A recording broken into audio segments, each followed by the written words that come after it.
आज की इस वीडियो में हम शुरू करेंगे अपना semester 6 and our semester number 6 is semester 6 में आपका कौन सा हम पार्ट शुरू करने वाले हैं वो है हमारा इंडियन ग्रोथ एंड डेवलपमेंट। ठीक है, उसको अब हम स्टार्ट करेंगे। तो यूनिट 1 पार्ट 1, ठीक है, जो आपका है विजय जोशी जी का एक ये पेपर, आप पेपर मान लीजिए या फिर रीडिंग का एक हिस्सा मान लीजिए। वो है आपका इंडियाज लॉन्ग रोड, मतलब इंडिया का पूरा क्या स्ट्रक्चर रहा है आपका फ्रीडम लेने से। ठीक है, फ्रीडम लेने से पहले का क्या था। ऑफ कोर्स ही बात है, फ्रीडम लेने से पहले तो ब्रिटिश रूल ही था, बट आफ्टर फ्रीडम ये पूरा चैप्टर जो है वो डिज़ाइन है। ठीक है, 1950 से लेके 2016 तक, यानी कि अगर मैं ब्रॉड टाइमलाइन बना दूं तो 1947 से लेके 2014 तक। 2014 मैंने यहाँ पे क्यों लिया आप सभी को पता है, क्योंकि मोदी गवर्नमेंट आई है। एंड 1947 में आपका क्या है, यहाँ पर इंडिया जो है इंडिपेंडेंट हुआ एंड पहले हमारे प्राइम मिनिस्टर बने थे जवाहरलाल नेहरू जी। सो वो नेहरूवियन एरा से लेकर हमारा मोदी गवर्नमेंट तक का पूरा एरा जिसमें रिफॉर्म्स आए, इतनी सारी पॉलिटिकल इंस्टेबिलिटी रही, तो वो सारी चीज़ को हम आज इस वीडियो के माध्यम से कवर करेंगे, जो आपका पूरा इस वीडियो में आपका कवर होते हुए आपको दिखेगा। ओके, सो मूविंग फॉरवर्ड, सबसे पहले मैंने यहाँ पे लिखा है कि in this chapter we will talk about कि how the political structure of a country effect the economic wellbeing and the social wellbeing of the country. मतलब एक कंट्री का पॉलिटिकल स्ट्रक्चर, उसमें कौन से टाइप की गवर्नमेंट है, क्या उसका पूरा स्ट्रक्चर है, वो उससे उसका इकोनॉमी एंड उसका हेल्थ कैसे इफेक्ट होगा, उस चीज़ के बारे में हम यहाँ पे जानेंगे। तो बेसिकली हमारी जो ब्रॉड टाइमलाइंस हैं वो है आपकी, I am writing here the broad timelines 1950 से लेकर 1980 तक, फिर 1991 से लेकर 2014 तक। ठीक है, या फिर आप इसको अप्रोक्सीमेटली 1980 से भी लेके चल सकते हैं। यहाँ पे आपका क्या है, यहाँ पे आपका ग्रोथ रेट है हिंदू ग्रोथ रेट, जो कि मैंने यहाँ पे लिखा है, that is the Hindu growth rate which is your 3.5%। की इन 30 सालों में, इन 3 डिकेड्स में आपका ग्रोथ रेट जो है वो बिल्कुल सेम रहा है, जिसको हमने हिंदू ग्रोथ रेट का नाम दिया है। एंड आगे के आपके ये 1980 से लेके 2014 तक का जो समय है, उसमें आपका जो ग्रोथ रेट है वो यहाँ पर 6% से भी ज़्यादा का है। अगर हम एंशियंट एरा की बात करें, we are talking about only political perspective, then हमें पता है कि हमारा 1947 से 1980 तक का जो भी मोस्ट डोमिनेंटली टाइम पीरियड रहा था, उसमें जो है नेहरूवियन एरा रहा था। एंड देन आपका उनको सक्सीड करा था इंदिरा गांधी ने। ठीक है, एंड उसके बाद आपका सारी जो पॉलिसीज आई वो सारी रही थी। ठीक है, तो हमारी इकोनॉमिक डेवलपमेंट जो थी वो हमारी इंडिकेटिव प्लानिंग पे बेस्ड थी। ठीक है, जो हमारा फर्स्ट 5 ईयर प्लान था, फर्स्ट 5 ईयर प्लान आपको पता होना चाहिए, that is only based on your agriculture. ठीक है, if we are talking about our second 5 year plan, then we have started our comprehensive planning with the aim of the focus on the manufacturing sector of the economy. ठीक है, नेहरू जो है, मतलब Pandit Jawaharlal Nehru, our first prime minister, died in 1964 and then he was succeeded by our Lal Bahadur Shastri. ये जो ऊपर लिखा है यहाँ पर, ये है कि मेजरली कौन सक्सीड करा है, मतलब उसमें हमने जो छोटे छोटे एरा के जो भी रूलर्स थे, ठीक है, जो भी हमारे पॉलिटिकल रेन को जिन्होंने संभाला है इंडिया में, वो हमने कंसिडर नहीं करा है। सिंपली मेजॉरिटी जो पीरियड किसने लिया है वो हमारा नेहरू एंड इंदिरा गांधी जी ने लिया है। ठीक है, ओके। सो लाल बहादुर शास्त्री जी, तो वो हमारे 1966 में ताशकंद में उनकी डेथ हो गई थी। ठीक है, ताशकंद समझौता में। एंड आपका 1965 की ड्रॉट आई थी उनके कार्यकाल में, एंड पाकिस्तान के साथ वॉर हुआ था आपका 1965 का वॉर, 1971। खैर उससे पहले तो आपकी डेथ ही हो गई थी उनकी। ठीक है, देन इकोनॉमिक कंट्रीब्यूशन जो उनका रहा था वो रहा था उनके एरा में ग्रीन रिवॉल्यूशन बहुत ज़्यादा फ्लोरिश हुआ था। ठीक है, तो शास्त्री जी जो हैं वो यहाँ पे नेहरू डॉटर इंदिरा गांधी। ठीक है, जैसे आप ये मान लें कि यहाँ पे नेहरू हैं, यहाँ पे हमारे शास्त्री जी हैं, एंड ये हमारे इंदिरा गांधी हैं।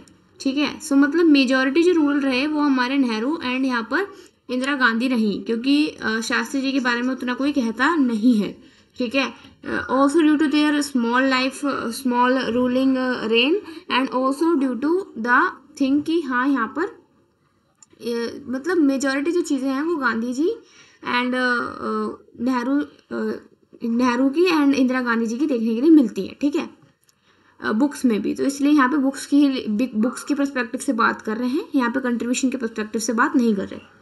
तो ओके, तो हमें पता है कि there were 2 severe droughts in 1965 and 1966, ठीक है, जिसकी वजह से क्या है, हमारी इन्फ्लेशन बहुत ज़्यादा हो गई थी, ठीक है। एंड उस इन्फ्लेशन को आने के कारण 1966 जून में हमने क्या करा, यहाँ पर लार्ज डिवैल्यूएशन हमको करना पड़ा, ठीक है, जो हमारा कैसे लेके आया था, ट्रेड लिबरलाइजेशन मेजर्स के संग आया था, ठीक है। एंड डिवैल्यूएशन जो है हमारे लिए उस टाइम पे क्या था, डिजास्टर था।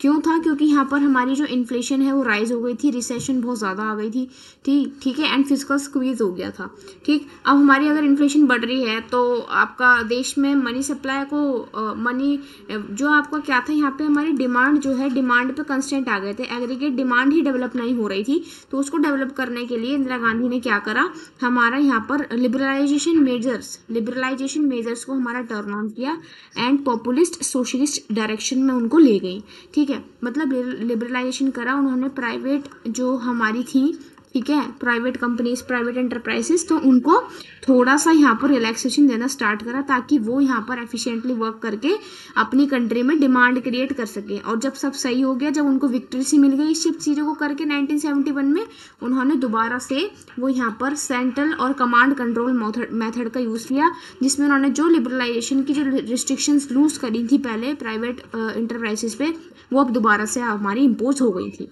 ठीक है। चैलेंजेस क्या क्या आए थे हमारे 1972 के बाद, 1974 में हमारी 2 ड्रॉट्स आ गई थी, आपके ऑयल प्राइसेस 4 गुना हो गए थे एंड फिस्कल क्रैकडाउन हो गया था, ठीक है। मतलब हमारे पास क्रंच आ गया था यहाँ पर रिजर्व्स का भी, ठीक है। मतलब रिजर्व्स का तो खैर यही, लेकिन हाँ, फिस्कल क्रैकडाउन आपका हो गया था, ठीक।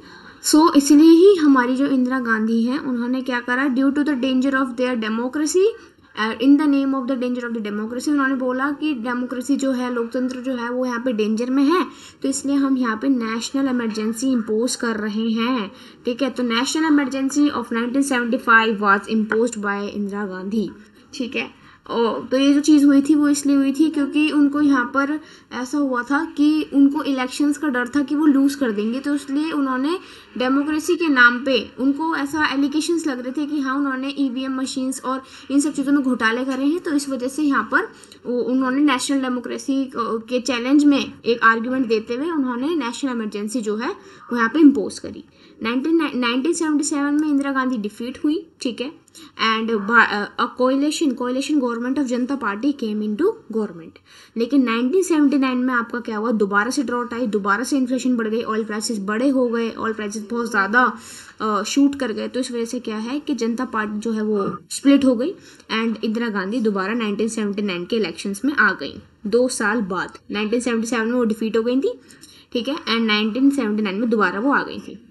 इकोनॉमिक सिनेरियो क्या था, इकोनॉमिक सिनेरियो क्या था आपका 1950s से लेके 1980s तक के में, क्योंकि ऊपर जो मैंने बताया वो था पॉलिटिकल सिनेरियो 1950 से लेके 1980 तक के एरा में, ठीक है। अभी हम बात करने वाले हैं आपका इकोनॉमिक सिनेरियो के बारे में। तो देखो, इकोनॉमिक सिनेरियो में मेजॉरिटी मैंने यहाँ पे हेडिंग्स बना रखी हैं, जिसमें मैंने बताया है रोल ऑफ स्टेट बहुत ज़्यादा था, ठीक है। स्टेट को जिस एरिया पे फोकस करना था वो कर ही नहीं रही थी, इंक्लूसिविटी ला ही नहीं रही थी, पुअर पीपल को और पुअर होते जा रहे थे, ना उनके पास हेल्थ केयर फैसिलिटीज़ थी, ना एजुकेशन का था, कुछ भी नहीं था, ठीक है। लो प्रोडक्टिविटी थी उनकी इन्वेस्टमेंट में, इन्वेस्टमेंट पॉलिसीज अच्छे से डिफाइन नहीं थी, ठीक है। एक्सेसिव स्टेट इंटरवेंशन होता था, पब्लिक सेक्टर का बहुत ज़्यादा रोल था और पब्लिक सेक्टर एफिशिएंटली काम करता नहीं था, ठीक है। हेल्थ सैनिटेशन जैसे फैक्टर को नेग्लेक्ट कर रखा था, neglect of the social factors, ठीक है। तो ये सारे आपके कारण रहे हैं आपके इकोनॉमिक फैक्टर्स में। तो उस स्लो ग्रोथ का जो है कंट्री पे बहुत इम्पैक्ट पड़ा, एंड इम्पैक्ट कैसा पड़ा कि आपका जो है पॉवर्टी एलिवेशन प्रोग्राम जो भी होते थे उससे कोई भी वो आपके फेल हो गए, ठीक है, वो उनका कोई मतलब ही नहीं रह गया। More than 50% of the population was below poverty line, 50% से ज़्यादा लोग आपके गरीबी रेखा से नीचे आ गए, जिसकी वजह से एब्सोल्यूट नंबर्स ऑफ पुअर जो हैं वो बढ़ गए। तो ये हमारे स्लो ग्रोथ के कुछ इकोनॉमिक इम्पैक्ट्स रहे। अगर हम 1980 से, तो ऊपर जो हमने पढ़ा वो वो देखो मैं एक बार एक चार्ट बना देती हूँ। ऊपर हमने पढ़ा था कि यहाँ पर आपका क्या है कि 1950 से लेके 1980s के बीच में हमने दो सिनेरियो के बारे में डिस्कस करा। पहला था पॉलिटिकल सिनेरियो एंड दूसरा था इकोनॉमिक सिनेरियो, ठीक है। लेकिन अभी हम क्या डिस्कस करने वाले हैं, अभी हम डिस्कस करने वाले हैं 1980 से लेके 2014 या फिर 15 तक हमारा पॉलिटिकल सिनेरियो एंड आपका इकोनॉमिक सिनेरियो। एंड इसको हम और क्या कहते हैं, इसको हम और कहते हैं आपका पोस्ट रिफॉर्म्स एरा, क्योंकि रिफॉर्म्स आपके कब आए हैं, 1990s में आए हैं, तो पोस्ट रिफॉर्म्स एरा हम इसको कहते हैं, ठीक है। तो इसको हम यहाँ पे पढ़ने वाले हैं। तो कांग्रेस मिसेस गांधी जो हैं वो आपका 1979 में दोबारा आई थी, मैंने बताया है। एंड उस टाइम पे दोबारा आपका मैक्रो इकोनॉमिक क्राइसिस चल रहा था एंड आपका ऑयल प्राइस शॉक चल रहा था, ठीक है। तो गवर्नमेंट ने ट्राई करा कि वो एक्सपेंशनरी एडजस्टमेंट करे, फिजिकल स्टिमुलस पैकेज से फिजिकल पोजीशन को बढ़िया बनाए, ठीक है, with the help of IMF loan. IMF से जो भी आपका लोन लिया था, ठीक है, तो उससे आपका बनाए। वैसे जो मिसेस गांधी थी उन्होंने क्या करा, उन्होंने ऐसा करा था कि पॉलिटिकली बहुत टेंशन चल रही थी हमारी इंडिया में उस टाइम पे, 1980s के टाइम पे। तो मिसेस गांधी ने ऑर्डर करा आर्मी को कि यहाँ पर वो गोल्डन टेम्पल में जो अमृतसर में है वो वहाँ पर क्या कर दें, उसको मतलब वहाँ पर शांति का जो माहौल था उसको वहाँ पर डिस्टर्ब करें, ठीक है, मतलब that is violating the peace of a place. तो उसकी वजह से क्या हुआ, उनका वो असैसिनेट हुई, ठीक है, by 2 of her own bodyguards in 1984, ठीक है। तो 1984 में उनका असैसिनेशन हो गया, उनका यहाँ पर उनको मार दिया गया उनके खुद के 2 बॉडीगार्ड्स के द्वारा, ठीक है। So the reason was that कि यहाँ पर उन्होंने गोल्डन टेम्पल को वहाँ पे अशांति क्रिएट करने के लिए उनका पर्सपेक्टिव था, ठीक है। तो अब राजीव गांधी आए, ठीक है। राजीव गांधी की जो गवर्नमेंट आई थी वो यहाँ पे more of the sympathetic view में आई थी कि इंदिरा गांधी की डेथ हो गई है, तो उनकी डेथ हो गई है उनकी मदर की, तो इसलिए राजीव गांधी को अब हम देख लेते हैं, ठीक है। तो इसलिए हमारा हुआ, ठीक। अब उनको भी यहाँ पर बहुत सारे एलिगेशंस थे कि 1987 में उन पर एलिगेशन लगाया गया कि तुमने यहाँ पे आर्टिलरी की जो है वो तस्करी करी है, करप्शन करा है उसका, तो उस वजह से उनके पे एलिगेशंस लग गए हैं, ठीक है। ऑल्दो हमें नहीं पता कि वो सही थे या फिर गलत थे, वी डोंट नो एनीथिंग, ठीक है। एंड बहुत सारी अदर डिफिकल्टीज़ भी थी कि यहाँ पर जो भारतीय जनता पार्टी थी वो ये चाह रही थी कि जो बाबरी मस्जिद है वो यहाँ पे इलीजिटली बिल्ड की गई है, यहाँ पे राम मंदिर जो है वो होना चाहिए, तो all these things were there, ठीक है। That those were the arguments given by the Bharatiya Janata Party. And also in 1989 election Congress got defeated and VP Singh government हमारी आई थी, ठीक है। 1999 में आपका जो है कांग्रेस डिफीट हुई एंड इसी के सब के चलते VP सिंह गवर्नमेंट आई थी, ठीक है, जो हमारा BJP के द्वारा सपोर्ट की गई थी। VP सिंह गवर्नमेंट को भी मंडल कमीशन जो आया था OBC रिजर्वेशन के लिए, उसके लिए उसको क्रिटिसिज्म मिले थे, ठीक है। एंड BJP ने अपना वोट बैंक को यहाँ पर या फिर कुछ ऐसा अपना करने के लिए कि हाँ उनको दोबारा पावर में आना चाहिए, तो इसलिए उन्होंने यहाँ पर थोड़ा थियोक्रेटिक इशू को यहाँ पर बढ़ावा दिया जो था बाबरी मस्जिद वाला, तो दैट वाज द थिंग, ठीक है। राजीव गांधी को असैसिनेट करा गया था आपका 1991 में, ठीक है। एंड PV नरसिम्हा राव आपकी गवर्नमेंट आई थी जहाँ पर हमारे मनमोहन सिंह जी जो थे वो फाइनेंस मिनिस्टर थे, ठीक है। अब मनमोहन सिंह जब फाइनेंस मिनिस्टर थे 1991 में, तो हमारे इंडिया का ऐसा हाल था कि हमारे पास सिर्फ 2 हफ्तों का इंपोर्ट करने के लिए रिजर्व्स बचे थे, हमारे पास इतना फॉरेक्स रिजर्व्स का क्रंच आ चुका था, तो इसलिए हमारा रुपये डिवैल्यूएट हो गया था, इसलिए हमें क्या लेना पड़ा, IMF से लोन लेना पड़ा। एंड IMF लोन हर किसी को नहीं देता है, IMF लोन सिर्फ उन्हीं को देगा जो वो उसकी कंडीशन को पूरा करेंगे। मतलब that was the time when India faced many structural changes, that was the time when India experienced more new economic reforms which were liberalization, privatization and globalization, ठीक है। तो ग्लोबलाइज्ड इकोनॉमी हमारी हो गई थी, तो दोज वर द थिंग। 1998 में हमारा जो BJP है वो आपका एक सिंगल पार्टी की तरह आई, ठीक है, जिसमें उनकी मेजर अचीवमेंट रही कि उनका जो उन्होंने न्यूक्लियर टेस्ट कराया था वो सक्सेसफुल रहा था। फिर 1999 से 2004 में जो उनकी रही वो एक 5 ईयर का पहला टेन्योर रहा था BJP का, जो कंटिन्यूस रहा था, वो यहाँ पे अटल बिहारी वाजपेयी जी का जो था वो रेन था, ठीक है। एंड आफ्टर दैट हमारा उनकी जो गवर्नमेंट है वो यहाँ पे कोलैप्स कर गई थी BJP की 2005 से लेके 2009 या फिर आप एक काम ऐसे कीजिए कि 2004 से लेके 2009 एंड 2009 से लेके 2014, ये दो जो कंसेक्यूटिव ईयर थे वो आपके यूपीए गवर्नमेंट के रहे। यूपीए मतलब जो कांग्रेस का एलाइज है, ठीक है, जिसमें हमारे मनमोहन सिंह जो हैं वो प्राइम मिनिस्टर रहे, ठीक है। सो यहाँ पे मैंने यही लिखा है कि consecutive years of the United progressive alliance, ठीक है, वो आपके कौन से ईयर्स रहे थे, वो आपके ईयर्स रहे थे आपके ये 2004 से लेकर 2009 एंड 2009 से लेकर 2014 तक के, ठीक है। अगर हम बात करें ग्रोथ व इस ईयर में आपका, इस ईयर को हम एक चीज़ के नाम से और जानते हैं, आप लिख लेंगे इस चीज़ को, इसको हम कहते हैं एरा ऑफ गोल्डन ग्रोथ, या फिर इसको और बेटर टर्म से हम लिख सकते हैं, इसको हम कहेंगे गोल्डन एरा ऑफ ग्रोथ। कौन से साल को कहेंगे, मतलब ये सारे साल आपके गोल्डन एरा ऑफ ग्रोथ थे, जिसमें आपके 8.5% से आपकी ग्रोथ रेट हो रही थी, ठीक है। And global financial crisis although हमारा आया था, जिसकी वजह से जो हमारी ग्रोथ रेट थी वो हमारी स्ट्राइक होके कम हो गई थी। एंड स्लो डाउन आपका जो चालू हुआ था वो हुआ था 2011 से लेके 14 में। मतलब गोल्डन एरा जो हम देख सकते हैं वो आप देख सकते हैं 2004 से लेके 2007 तक का देख सकते हैं आप गोल्डन एरा, ठीक है। सो उसके बाद आपका स्लो डाउन आ गया था एंड देन आपका फाइनेंशियल क्राइसिस आ गए थे, तो आपके ग्रोथ रेट्स में बहुत ज़्यादा इफेक्ट पड़ा, करप्शन था, स्कैंडल्स थे, स्कैम्स हुए, तो ये सब चीज़ों की वजह से ग्रोथ रेट जो है वो बहुत ज़्यादा कम हो गया। तो इस वजह से अब गवर्नमेंट, अब जो डेमोक्रेसी के दम पे यहाँ पर बीजेपी जो है वो दोबारा पावर में आई, ठीक है।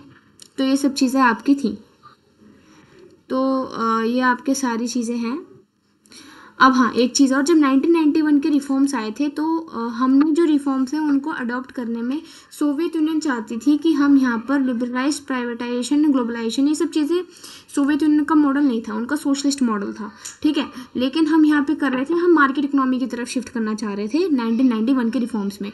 तो हमारे लिए आसानी पड़ी थी कि सोवियत यूनियन तब तक कोलैप्स हो चुका था, ऑल्दो हम उसके संग हमें उसको यहाँ पर रहना पड़ता था, we had good relation with Soviet Union, ठीक है। सो उस कंटेक्स्ट में हम मार्केट इकोनॉमी को सपोर्ट नहीं कर पा रहे थे, बट 1991 में सोवियत यूनियन कोलैप्स हुआ, तो इसलिए that open opportunity for India कि यहाँ पर वो मार्केट इकोनॉमी को, यहाँ पर मार्केट ओरिएंटेशन को यहाँ पे सपोर्ट करें, ठीक है। इसमें इंपोर्ट टैरिफ्स को स्लैश कर दिया गया, मतलब कोई टैरिफ नहीं लग रहे थे, मतलब easy global movement of the goods and services were there, ठीक है।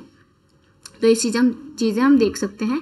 2008 में आपका क्राइसिस आ गया था, ठीक है, and golden era of growth मैंने आपको बता ही दिया, ठीक है। तो ये सारी चीज़ें आपकी रही हैं, ओके।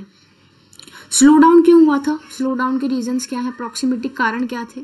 कारण ये थे भाई कि सबसे पहले इन्वेस्टमेंट आपका, गवर्नमेंट फेलियर्स, इन्वेस्टमेंट की बहुत ज़्यादा क्रंच था, इन्वेस्टमेंट कोई करना ही नहीं चाह रहा था, कोलैप्स हो गया था कॉर्पोरेट इन्वेस्टमेंट के लिए, गवर्नमेंट जो है वो बहुत सारे स्कैम्स, स्कैंडल्स में इन्वॉल्व हो गई थी, ठीक है। एंड इन्फ्लेशन जो है बहुत ज़्यादा पहुंच गई थी जिसकी वजह से, ठीक है। And household savings were diverted to gold imports and current account deficit हमारा बढ़ गया था, तो इस वजह से यहाँ पर स्लो डाउन हमें देखने के लिए पड़ा, ठीक है। तो ये आपकी सारी चीज़ें रहीं जिसमें हमने इकोनॉमिक एंड पॉलिटिकल दोनों चीज़ें देख ली 1980 से 2014 के बीच में। अब हम आते हैं पॉवर्टी की क्या कंडीशन थी, इनइक्वालिटी की क्या कंडीशन थी 1980 से। तो पॉवर्टी की देखो, पॉवर्टी से रिलेटेड कुछ डाटा है कि प्रोग्रेस तो हो रही थी आपका हेड काउंट रेशो में रिडक्शन होने में, ठीक है। एंड बहुत सारी डिफाइन भी दी गई बहुत सारी कमेटीज़ के द्वारा, जैसे आपका पॉवर्टी लाइन की जो डिफाइन थी वो रिवाइज की गई तेंदुलकर कमेटी के द्वारा, देन दोबारा 2014 में रंगराजन कमेटी के द्वारा, जिसने हमारे एब्सोल्यूट नंबर ऑफ पुअर्स जो हैं वो आपके यहाँ पर मेजर जो करा था वो आपका क्या थे, बढ़ गए थे, ठीक है। बट देन आफ्टर क्या हुआ कि यहाँ पर ऐसा हुआ कि जो उनके एस्टिमेट्स दिए गए थे वो कुछ इस तरीके से हैं जो आपको लिखने हैं एग्जाम में, तभी आपको नंबर मिलेंगे। डाटा एंड फैक्ट्स को आपको ज़रूर रिप्रेजेंट करना है, ठीक है। एंड तो डिस्पैरिटी जो आपकी देखी गई थी कि यहाँ पर देखी गई है कि पॉवर्टी रेट्स की जो डिस्पैरिटी है ऑल ओवर इंडिया वो हमारी अनचेंज रही थी 1993 से लेकर 2010 के बीच में। डेप्रीवेशन की अगर मैं बात करूँ तो भाई देखो डेप्रीवेशन तो हर एक तरीके से है। जेंडर गैप था इंडिया में, ठीक है, मतलब लड़का लड़की में भेदभाव था, लिटरेसी रेट बहुत कम था, माल न्यूट्रिशन बहुत ज़्यादा था, एंड लोग ये नहीं चाहते थे कि वो अपने मतलब बच्चों को प्राइमरी एंड सेकेंडरी स्कूल में आपका एजुकेशन लेने भेजें। तो that was the deprivation in India, ठीक है। लिटरेसी रेट आपका क्या है, आपका 74.0.4% था। एंड अभी फ़िलहाल का डाटा है ये, अभी फ़िलहाल का डाटा, तो आप इसको यहाँ पे रेफ़र कर सकते हैं। तो डाटा मैंने इसलिए लिखा था कि जो आपका एग्ज़ाम में है उसमें एनरिचमेंट हो, नंबर मिले आपको। ओके, अगर मैं बात करूँ यहाँ पे इनइक्वालिटी इन इंडिया की, तो इनइक्वालिटी इन इंडिया में हम यहाँ पर क्या देख रहे हैं कि गिनी कोफिशिएंट जो था वो आपका क्या था उस टाइम पे 1980 से के बाद के टाइम पे 0.5 था, ठीक है। गिनी कोफिशिएंट आपका 6% बढ़ गया था 1996 से 2011 तक। क्यों? क्योंकि यहाँ पे पर कैपिटा कंजम्पशन हमारी बढ़ गई थी, क्योंकि यहाँ पे ये कौन सा एरा है, ये कौन सा एरा है आप बताएंगे? ये रिफॉर्म्स का एरा है, ठीक है। तो उसमें इकोनॉमी में बहुत ज़्यादा इम्पैक्ट हुआ था, लोगों के कंजम्पशन पैटर्न चेंज हुए थे, ठीक है। एंड हायर एजुकेशन स्किल्स वो यहाँ पर ऑप्ट करना चाह रहे थे। तो all these things by integrating the world economy, वो वर्ल्ड इकोनॉमी को यहाँ पर जो करे डेमोन्स्ट्रेट कर रहे थे। तो इस वजह से ये चीज़ें देखी गई हैं, ठीक है। तो ये सारी चीज़ें मैंने आपको यहाँ पर बता दी हैं। रीजनल इनइक्वालिटी भी यहाँ पर बढ़ रही थी, ठीक है। There was salient rise in the regional inequality, ठीक है। सो ओवरव्यू एक बार देख लेते हैं फटाफट से। इंडिया की जो इकोनॉमिक परफॉर्मेंस थी वो 1980 तक के बाद में जो है वो बेटर थी, बट यहाँ पर फिजिकल मैनेजमेंट बेटर नहीं था, ठीक है। 1980s के बाद भी आपका फिजिकल मैनेजमेंट बेटर नहीं था। फिजिकल मैनेजमेंट को बेटर करने के लिए आपका एक इनिशिएटिव आया था 2003 में, जो आया था आपका FRBM act, physical responsibility and budget management act, जिसमें गवर्नमेंट ने बोला था कि मैं फिजिकल डेफिसिट को हम यहाँ पे 3% तक फिक्स करेंगे एंड रेवेन्यू एक्सपेंडिचर को हम प्रति ईयर यानी पर ईयर हम 0.5% से घटाएंगे, ठीक है। एंड देन आफ्टर दैट उन्होंने क्या बोला है कि फिजिकल डेफिसिट हमारा राइज हो रहा था, तो इसलिए आपका क्या है, but still they were not able to fulfil the aim of the FRBM, therefore they came. तो यहाँ पर बाद में, इसलिए बाद में हुआ था, रिफॉर्म्स के बाद में आपका FRBM एक्ट आया था, क्योंकि फिजिकल जो स्ट्रेन था वो बहुत ज़्यादा रहता था इकोनॉमी पे, तो इसलिए एक एक्ट बनाने की बहुत नीड थी। तो उससे पहले आपका क्या है, जो है क्राइसिस आपका आया था 1991 में, रिफॉर्म्स आए थे, ठीक है। एंड फिजिकल डेफिसिट इसलिए इम्प्रूव हुआ था आफ्टर 1991, ठीक है, क्योंकि इंटीग्रेशन हो गया था ना, तो हमें इंपोर्ट एक्सपोर्ट करके यहाँ पर अच्छी इकोनॉमी को हम इंटीग्रेट कर पा रहे थे।